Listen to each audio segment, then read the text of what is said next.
ఈరోజు మనం క్యాప్సికమ్ కూర ఎలా తయారు చేయాలో చూద్దాం. చాలా సింపుల్గానే ఉంటాయి నా కూరలో. అలాగే ఇది కూడా ఎలా తయారు చేయాలో చూద్దాం. ఓకేనా? క్యాప్సికమ్ని ఇప్పుడు ఇలా గింజలు తీసేసుకుందాం అన్నమాట. గింజలు తీసేసుకుని ఇలాగా ఇది పడేయాలి. ఇవి ఓకేనా? క్యాప్సికమ్ దీన్ని ముక్కలు చేసుకుందాం.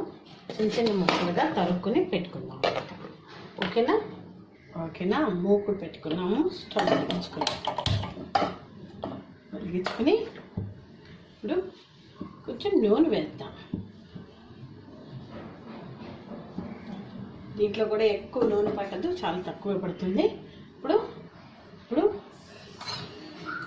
శనగపప్పు,